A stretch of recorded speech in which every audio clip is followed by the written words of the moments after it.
Ang Montserrat, minsan tinatawag na Emerald Isle ng Caribbean, ay naging paraiso hanggang sa binago ito ng apoy at abo.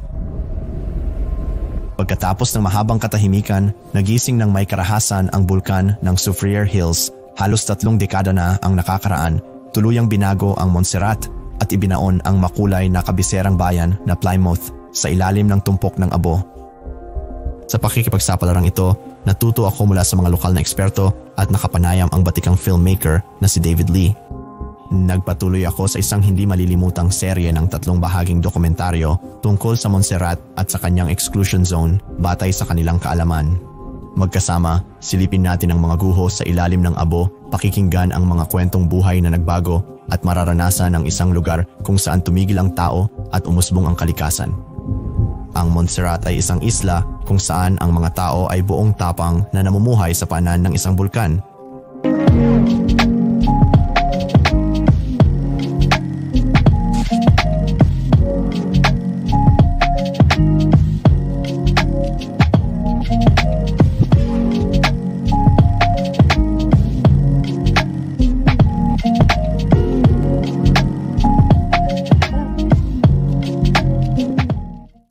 Nagsimula ang aking paglalakbay sa isa sa pinakamaliit na eroplano na nasasakyan ko. Tayo lang ba ang mga pasahero ngayon? Hanggang 70 lang ang maximum na nagawa mo na ito 20 beses. Pero wala kang dapat ipag-alala. Okay, salamat. Natutuwa ako na sasama tayo sa'yo. Sa totoo lang, kinabahan ako ng bahagya habang naghahanda akong sumakay, ngunit mabilis itong napalitan ng kagalakan dahil alam kong dadalhin ako ng maliit na eroplanong ito sa Montserrat, isang buklanikong isla na may natatanging kwento.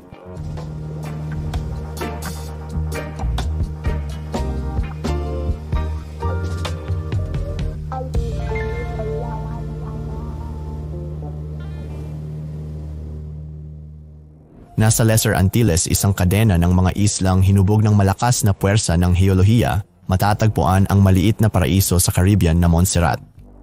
Nabuo mula sa hindi mapakaling sayaw ng South America Tectonic Plate na sumusubsob sa ilalim ng Caribbean Plate. Ang Montserrat ay isa sa ilang bulkanikong mga isla na biglang tumataas mula sa dagat na umaabot sa isang mapagpakumbabang ngunit buhay na 100 kilometro. Ang isla ay naglalahad ng kapansin-pansing kontraste. Ang kanyang mabungang, berdeng katimugang dulo, pinakakain ng mayamang bulkanikong lupa sa ilalim ng anino ng nakakatakot na Soufriere Hills volcano ay malinaw na naiiba mula sa mas tuyong, mas magaspang na terenyo ng Hilaga. Ang kwento ng Montserrat ay umaabot sa libu-libong taon ayon sa mga natuklasang arkeolohikal na nagpapakita ng presensya ng tao 5,000 taon na ang nakakaraan. 2,500 taon na ang nakalipas, naglakbay ang mga settler mula sa Venezuela, dala ang kaalaman sa pagsasaka, pangingisda, paggawa ng palayok at mayamang tradisyon ng kalakalan na nag-uugnay sa Montserrat sa mga karatig na isla. Ang masyanong nag-aisla ay tinawag ang kanilang tahanan na Aliraguana na nangangahulugang lupain ng mabalahibong palumpong na nagmamarka nito magpakailanman sa kanilang kultural na imprint. Dumaan ang mga siglo ng tahimik hanggang noong 1493 dumaong si Christopher Columbus na nabighani sa mga matitigas na tuktok ng isla na nagpapaalala sa Montserrat Mountains sa Espanya na nagbigay sa kanya ng kasalukuyang pangalan nito. Noong 1632, matatag na itinanim ng mga Ingles ang kanilang bandila, nagtatag ng mga pamayanan na pangunahing pinopopulahan ng mga Irish na aliping nagtrabaho sa mga bukid ng tabako at indigo. Noong mga panahong iyon, may pakikipag-ugnayan sa pagitan ng mga Europeyong naninirahan at mga katutubong maninirahan sa Caribbean. Ngunit sa hindi malamang dahilan, noong maagang 1,700 biglang nawala sa mga tala ng kasaysayan ang mga orihinal na taga-isla. Nagbago ang kapalaran ng isla nang umasenso ang mga plantasyon ng asukal. Radikal na binago ang mallush na tanawin ng Montserrat. Ang mga aliping African ay sa pilitang dinala upang sakahin ang mga plantasyong ito, mabilis na naging karamihan sa mga mamamayan ng isla. Nang simula ng Britanya ang pag-abolish sa pagkaalipin noong dekada 1830 nakaharap ang Montserrat sa pang-ekonomiyang pagkakagulo. Maraming implantasyon ang umalis, iniwan ang isla na ekonomikong mahina, nasunog sa utang, sakit at paulit-ulit na mga natural na sakuna. Ngunit nanaig ang katatagan, matapos ang ilang pagsubok, muli na namang sumigla ang ekonomiya ng Montserrat. Noong ika-19 na siglo nang umasenso ang industriya ng dayap, nagbago rin ang mga dayap. Siya mga pabango, sabon, at mga mamahaling produkto na mais mga nag-aabang na merkado mula London hanggang Shanghai, kumita ang Montserrat ng palayaw na Emerald Isle ng Caribbean. Noong ika-20 siglo naging kanlungan ng mga turista ang Montserrat. Noong tag-init ng 1,995 handa na ang Montserrat na ipagdiwang ang muling pagbangon matapos ang nakasira na epekto ng Bagyong Hugo 6 na taon bago nito. Ang mga bagong gusali tulad ng modernong ospital at mga tanggapan ng pamahalaan ay nagpapahiwatig ng pag-asa at progreso na nakatuon sa mabungang katimugang dulo, walang kamalay-malay sa paggising ng bulkan na magbabago sa kanilang kapalaran.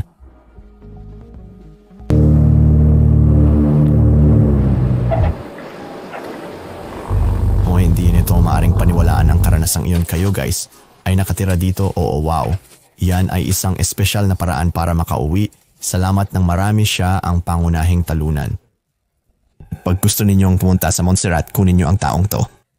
Pagkatapos kong makalusot sa imigrasyon, mainit akong binati ng aming host na sumundo sa amin at nagpatnubay sa amin patungo sa aming tirahan. Ang pangalan mo ay Clover. Oo, ikinagagalak kitang makilala. Clover, maganda? Makilala ka. Naghati ng mga nakawiwiling kwento ang host tungkol sa kanya at kanyang asawa habang nagmamaneho.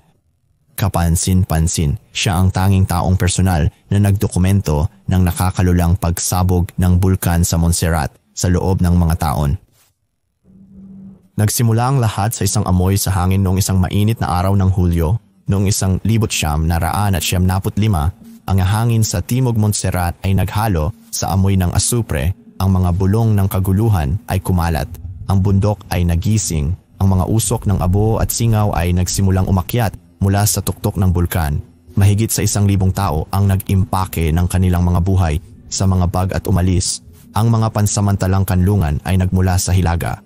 Ang mga siyentipiko at mamamahayag ay dumating ng dosenang-dosenang. Isang pansamantalang obserbatoryo ang itinayo at ngayon nakatutok ang mga mata sa puso ng isla. Noong Agosto, yanig ng mga malalaking pagyanig ang lupa sa panan ng bulkan.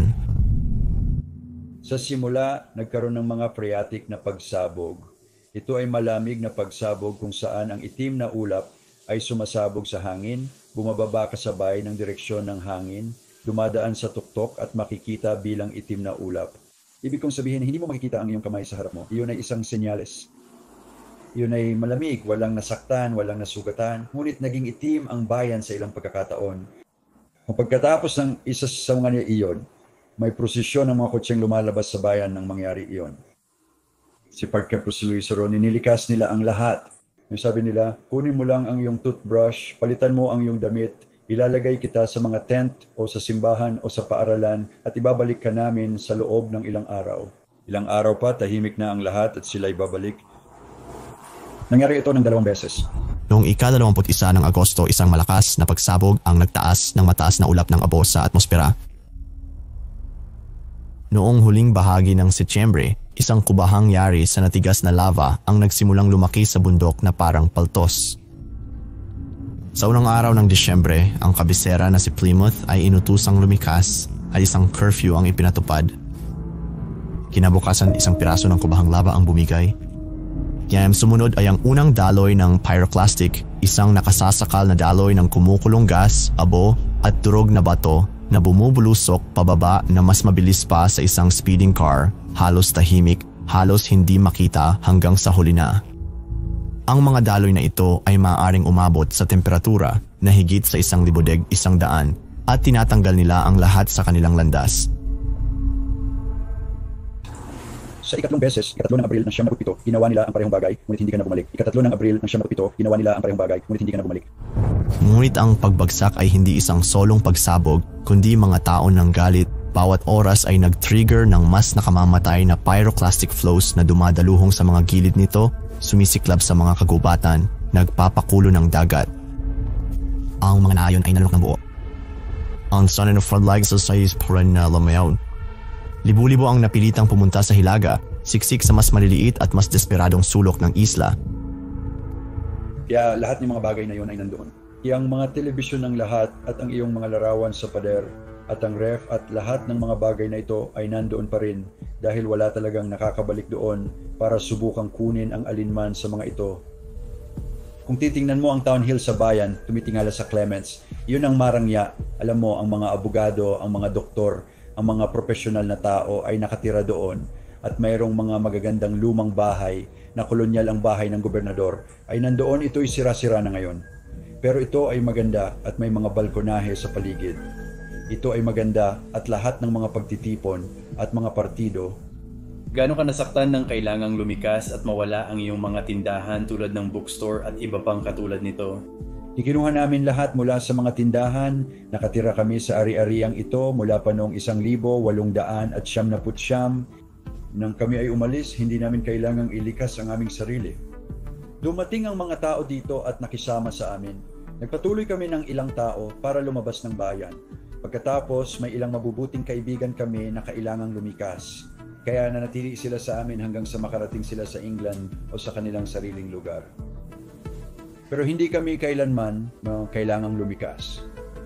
Pero ang tindahan, inubos lang namin ang mga libro at lahat ng meron kami doon at ang simbahan at ang mga kagamitan sa musika at lahat ng sistemang pangtunog ay dinala namin ito pataas. Oo, at meron pa rin kaming ilan sa mga iyon na medyo luma na ngayon pero gumagana pa rin ito.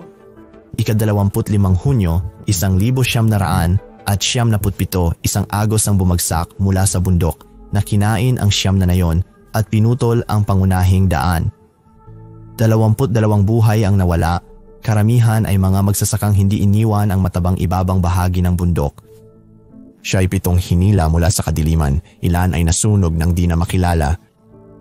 6 na buwan pagkatapos noong ika-26 ng Disyembre ang bulkan ay naglabas ng pinakamalupit na pagsabog. Ang lawaking pagpagsay ng kubahang lava ay trigger ng isang pahalang tapagkawang, isang pagsabog na pahalang na nagbukas sa bundok. Sumunod naman ang isang tsunami. Ito ay magbabasura kung kalahatong tumaykanag Montserrat. Ako'y nagmamadaling lumabas sa pangunahing daan at mula sa unang tinatawag nilang lapel ng Kristyanismo na mga maliliit na bola ng abo at sila'y bumabagsak at tinatamaan ng windshield at sinimulan kong gamitin ang wiper. At sa loob ng 52 segundo, ito'y naging madilim na madilim. 52 segundo, ibig kong sabihin, madilim at mainit at may kidlat sa lahat ng dako. Hindi ito kidlat na nagmumula sa ibaba, ito ay kidlat na dumadaan sa lahat ng bagay.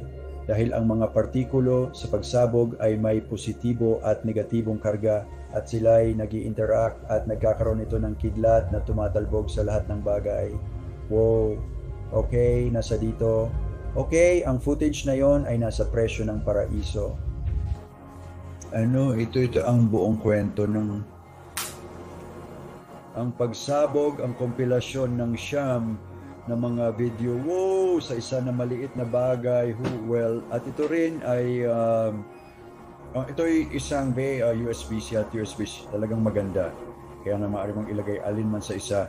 Sa iyong laptop, marinig mo ang bonus na may pinakamagandang 400 oras ng mga pangyayari. Kaya talagang cute. Kung magkano yon, baka kailangan kong bumili. Ito ay 50 o 20 United States. Espesyal na pasasalamat kay David Lee sa pagpayag na gamitin ang ilan sa kanyang kahangahangang archival footage. Para sa kanyang first-hand na trabaho sa pagdodocument ng pagsabog, inirerekomenda kong tignan ang kanyang bagong libro sa pamamagitan ng Aking Lens at ang kanyang dokumentaryong Ang Presyo ng Paraiso. Pareho itong nag-aalok ng personal na tingin sa kasaysayan ng bulkan ng Montserrat. Makikita ang mga links sa paglalarawan sa ibaba. Pumunta kami sa observatory ng bulkan ng Montserrat kung saan ako'y may panayam kay Professor Ryan para mas maunawaan ang mga bulkan ay napag-aralan ng mabuti, kaya meron tayong mga siyentipiko mula sa buong mundo na maaring makipagtulungan. Alam mo, tinitingnan ang iba't ibang aspeto. Ipinaliwanag niya kung paano nabubuo ang mga pagsabog at kung paano mula sa mga abo ay nabubuo ang mga pyroclastic flow na may kidlat. Kapag may ulap, magsisimula kang makakuha ng kidlat mula sa haligi ng pagsabog. Sa kabila ng mga pag-unlad sa agham, sinabi niya na nagulat pa rin ang karamihan ng mga tao sa unang pagsabog dahil sa agwat sa pagitan ng pananaliksik at kamalayan ng publiko noon. sa siyentipiko. Ito ay talagang nauunawaan na ito ay isang buhay na bulkan at maaari po itong sumabog muli tulad ng kamalayan ng populasyon. At isa sa patakaran ng gobyerno, ito ay parang isang uri Nang hindi pagkakatugma sa loob ng obserbatoryo, ito ay totoong pakiramdam na parang isang sci-fi video game. Maganda ang inyong opisina. Gusto ko lang magpahinga dito o lalaki, hindi ko maaring paniwalaan bago ang digital na mga sistema.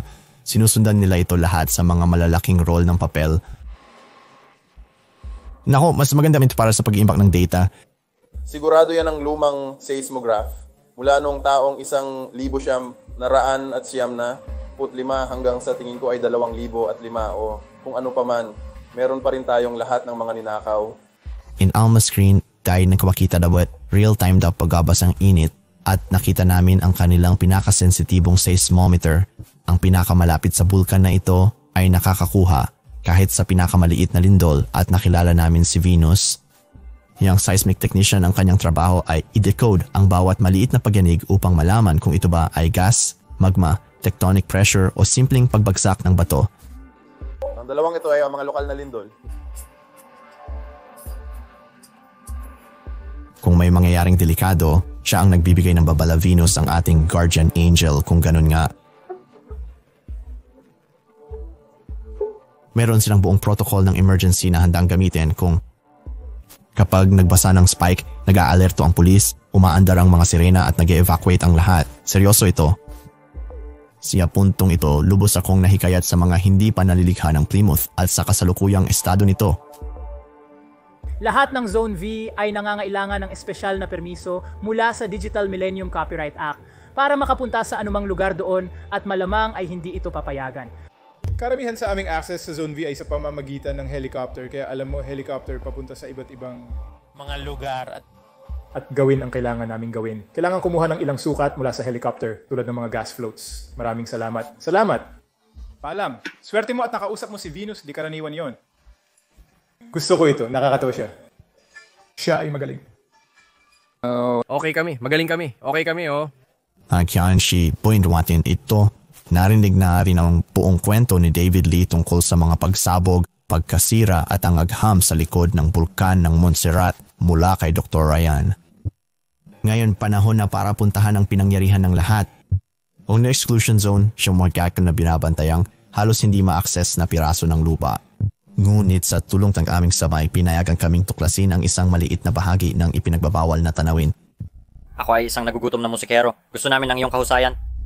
Ngayon, itinuturing ko ang sarili bilang isang uri ng embahador sa isla.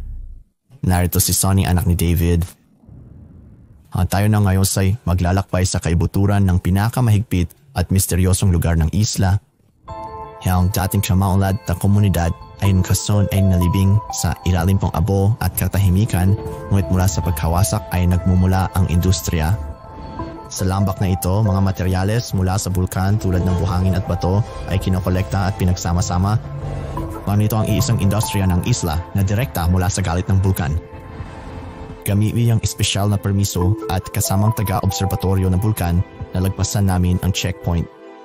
Ang batang babaeng empleyado ng gobyerno ay nandito para i-log in at i-log out kami at tiyakin ang aming kaligtasan sa pagpasok at paglabas. May walkie-talkie rin kami. Kailangan naming isara ang mga bintana dahil sa mga truck na dumadaan dito. Tinitiyak ng gobyerno na nasusubaybayan ang bawat sasakyan papunta sa zona. Binigyan kami ng walkie-talkie bilang tanging linya ng komunikasyon kung may mangyaring mali. Sasakyan Romeo 3,783 kaluluwa. Okay, magpatuloy at kami magpapalit. Salamat, Sierra Lima naghihintay. Hindi ka panipaniwala ang pagtalikod namin sa checkpoint.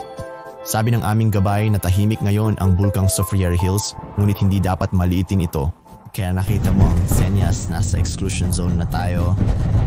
Nagmamaneho kami sa daan na direktang papunta sa Plymouth. Mga kaibigan, ito ay isa niyong di makatotohanang karanasan. Isang imposibleng bagay, malapit na tayo. Lampasan ng gusaling ito, yung post office, pero hindi mo ito makikita. Post office, nasa kaliwa natin ito. Maaari tayong malakad ng kaunti dito at nangananawin sa loob na makatwirang dahilan. Ngunit pagkatapos ay pupunta tayo sa mas malantad na lugar. Kaya ito ang post office at ito ay nandito mismo.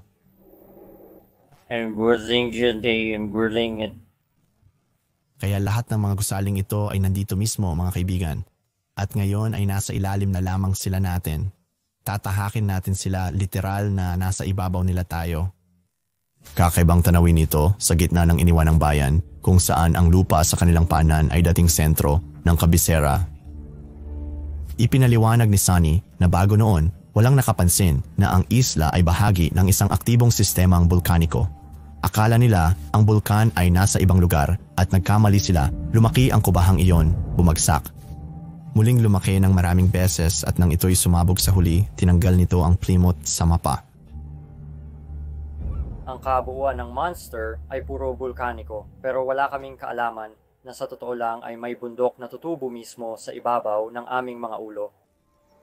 May mga gusali na buo pa rin, ngunit nasa ilalim ng 10-15 na paa ng nagpatigas na abo.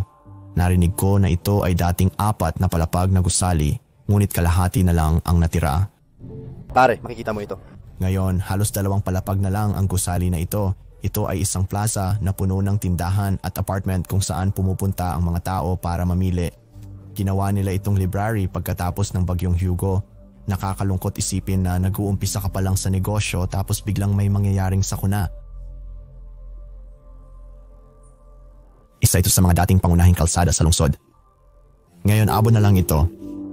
Wala mga sinyas, wala kalsada, wala ni isang nagpapahiwatig na may bayan na dati rito hanggang sa talagang sinimulan kong maghanap. Kaya mga Michigan, ito ay tinatawag na Flora Fountain Hotel. May dahilan para dito dahil mayroon silang magandang fountain sa gitna ng lugar na ito, kahanga-hanga talaga makita. Dating 3 palapag na hotel ito na may maliit na kwarto sa itaas, kaya maaring bilangin bilang 4 na palapag. Maganda ito noon, ngunit ngayon sa ibaba nito ay restaurant.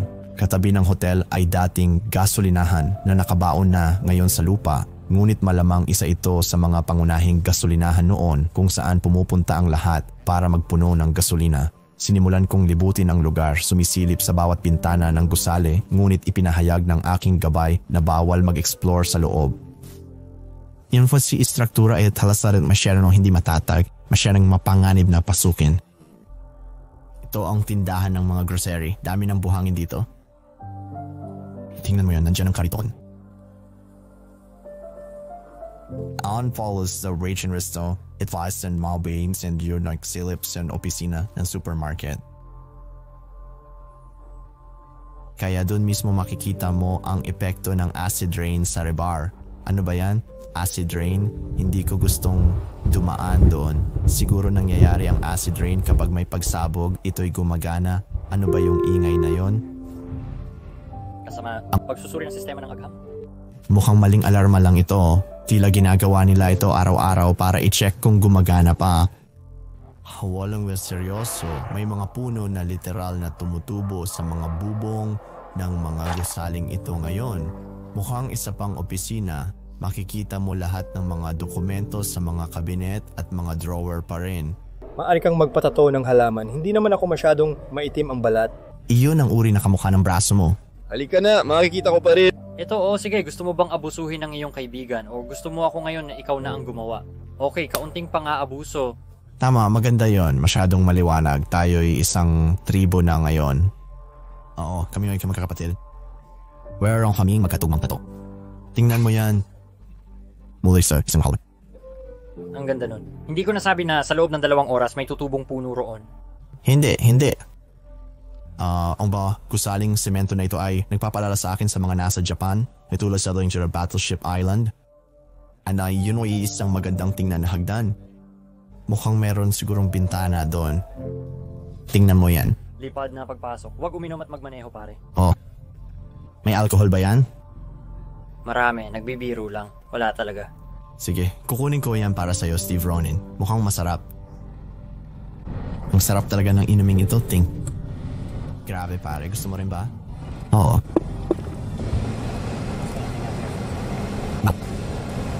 Tama. Nanabagay sa labas. Mukhang sinauna, parang direktang galing sa Zelda. Kaya wala itong simbahan ay na-renovate na sa loob ng mga taon. Ang harapang bahagi na may iyang nakikita ngayon, itinayo ito noong 1930 at makikita pa ang petsa doon mismo. Enveros sa likod ni Slife mula pa mo ng 1,600 at 60 na medyo kahanga-hanga. Hindi din na pinapayagan ang paglalakad sa likod ang simbahan. May puntod sa tabi nito. Itong sa tabi ng simbahan ay may maliit na sementeryo.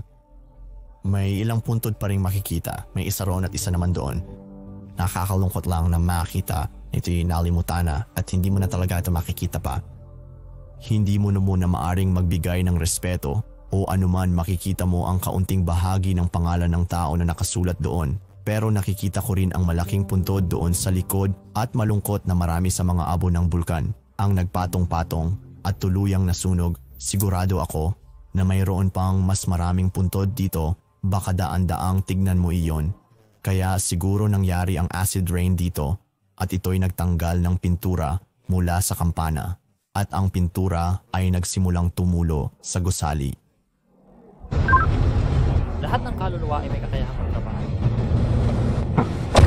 Kaya nakita mo na kailangan talaga namin i-report na kami nakalabas ng buhay doon. Kaya ngayon ay bumabalik na kami sa tinatawag na Baka Richmond. Oo, kaya ngayon ay bumabalik na kami sa Richmond Hills para kumuha ng karagdagang material at mga kuha ng drone. Lugar, magagandang tanawin, magagandang tahanan na may mabilis na access sa Plymouth. Oo. Ang Richmond Hill ay isang napakagandang lugar na tirhan at baka narinig mo na ang ilang tao na tinatawag itong Richman Hill. Richman, nakuha ko? Oo, pero syempre hindi lahat dito ay mayaman, pero ito ay alam mo medyo social dito at doon at merong ilang influensya, syempre maganda. Hey, sinabi mo meron daw malaking hotel dito o anuman.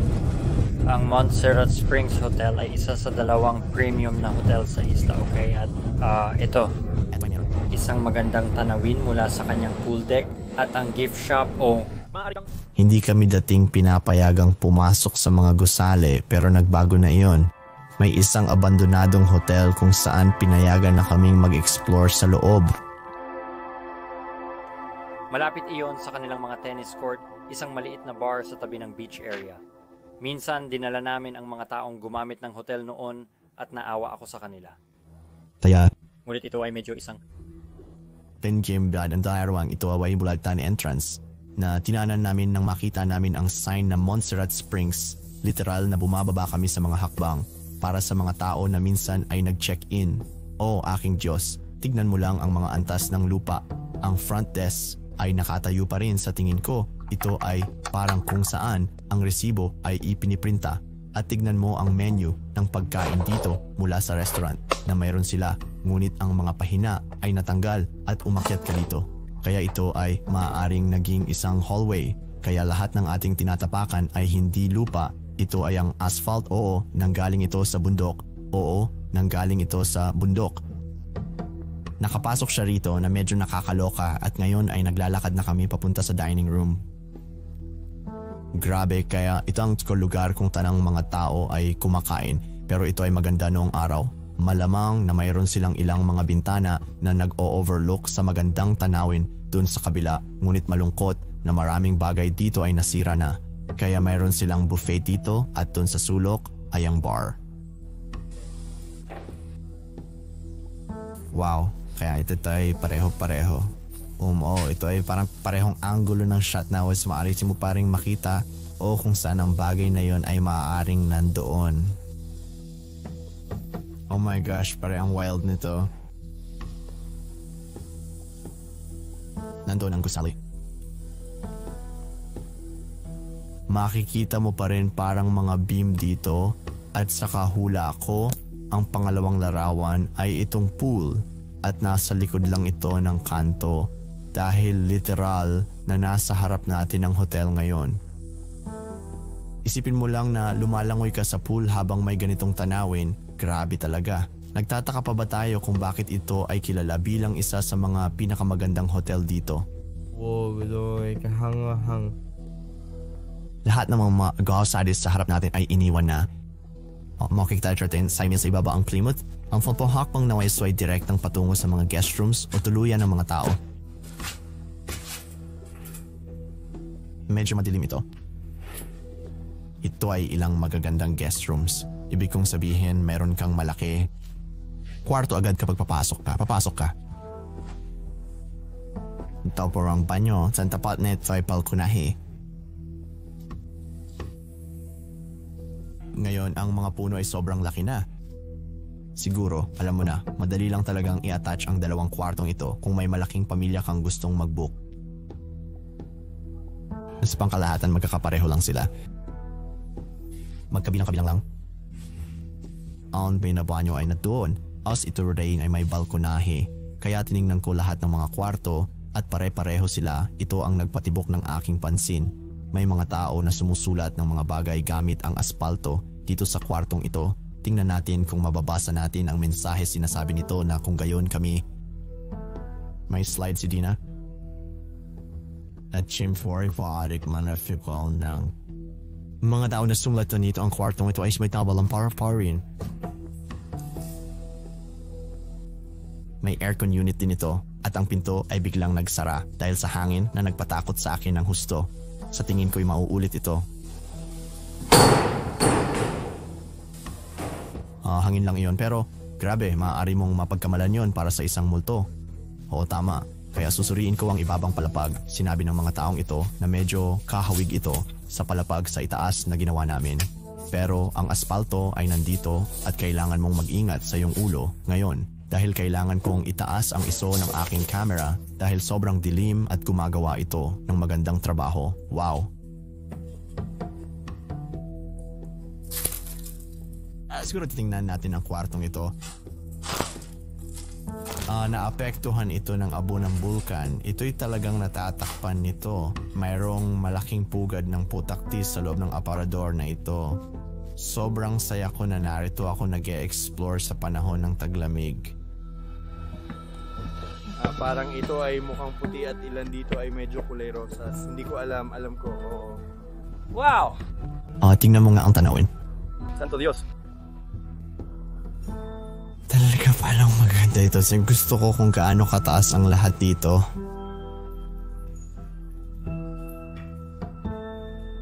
May mga tao na nagsusulat ng kanilang mga pangalan dito sa maalikabok na sliding door at tingnan mo itong balkonahe. Sobrang laki nito.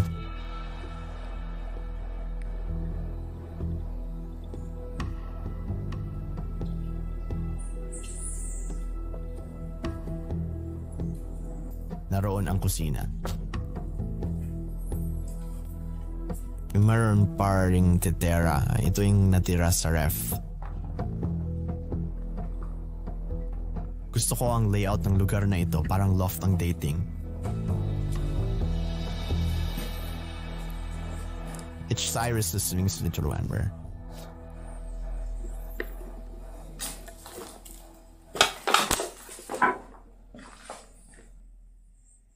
Akala ko ito ay siputo sa isang segundo.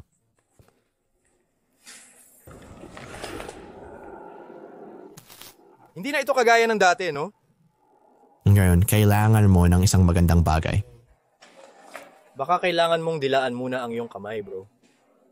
Siyempre. Okay lang lahat. Masyado itong mahirap.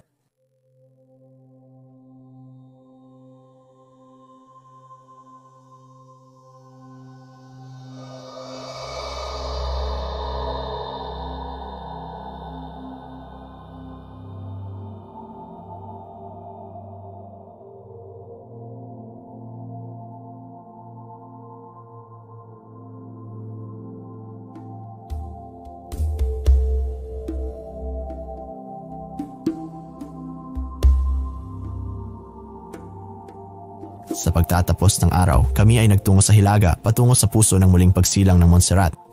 Doon muling itinayo ng mga tao kung saan sumilang ang pag-asa sa gitna ng sakuna. At ang buong lugar na ito ay talagang kahanga-hanga. Hindi orihinal na pangunahing ari-arian, ngunit ito ang magagamit ng gobyerno. Naglaan din ng European Union ng kaunting pundo rito, kaya napakagandang tanawin sa dulo ng daan. Magpapalipad lang ako ng drone ko pero tignan mo yung helicopter doon. Kaya mga kaibigan, kaya narito na ako sa hilagang silangang bahagi ng Montserrat. At ito ay isang lugar na tinatawag na The Lookout. Dati habang kami ay nagmamaneho, maraming bahay at tahanan. Ito ay naging isang bagong residential na lugar. That is, hindi ganito, puro puno lang at walang tao talaga. Pero maamo siyang buong kalamidad nang mailibing ang Plymouth. Alam mo na wala ng tahanan ang mga tao, ng kanilang buhay, ng kanilang kabuhayan, at ito'y medyo maganda. Nagmaneho kami sa kalye, nakakita ng makukulay na bahay at malaking komunidad. Sa tingin ko, marami sa mga gusaling ito ang pinakabagong gusali dito sa Montserrat. So natiwan ko ang tinatawag kindula itong mga tignan dahil may kahangahangang tanawin dito ng karagatan.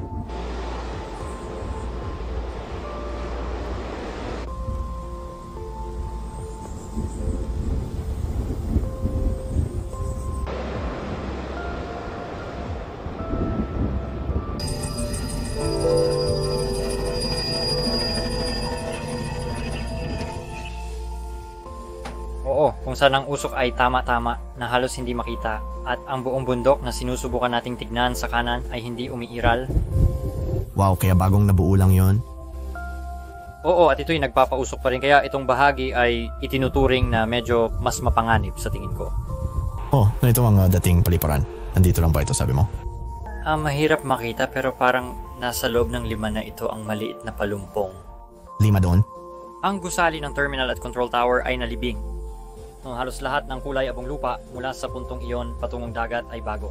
Ganap na natatakpan, subalit sa pagitan ng lugar na iyon at Plymouth ay mga lugar ng agrikultura at pagsasaka sa kabilang panig ng talampas na ito. Naiintindihan ko na naman mo sure kung paano nangyayari nito dahil bahagi ng kabuhayan ng iyong pamilya ang agrikultura para matugunan ang kanilang mga pangangailangan. At syempre, maaari mong makita kung bakit ang mga tao ay mag-aapatnoy sa paggawa nito. Naghihintay para sa mga linggo bago mangyari ang isang bagay na hindi pa nagaganap. Ito ay parang humabol sa kanila. Sige, alam mo, maraming tao ang hindi nakapagtanto kung gaano kadelikado ang isang bulkan hanggang sa pangyayaring ito na nagdulot ng pagkawala ng buhay at pagkatapos ay mas seryoso na ang pagtingin ng mga tao dito pagkatapos noon.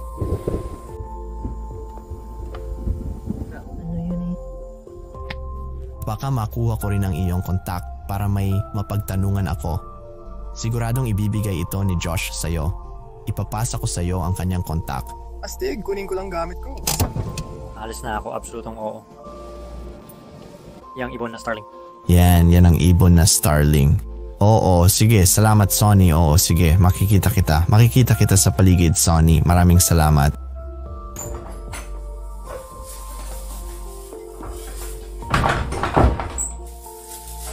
Kakabalik ko lang sa tirahan ko, hinatid kami ni Sonny. Anong kahangahangang araw, natuto ako ng marami tungkol sa Montserrat.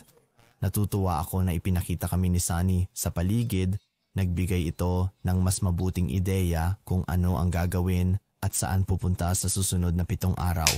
Marami pa akong makikita pero mas tutuon ako sa paggalugad ng ilang abandonadong lugar at lokal na pook na inirekomenda niya. Hindi ko inakala na magiging hindi maganda ang pagpunta rito nang walang kaalaman. Tatapusin ko na ang video. Maraming salamat sa panonood. Sana natuto kayo at naaliw. Mag-subscribe at i-on ang notification bell para sa mga darating pang adventures. Mahal ko kayo. Salamat sa suporta. Makikita ko kayo sa susunod na adventure. Peace.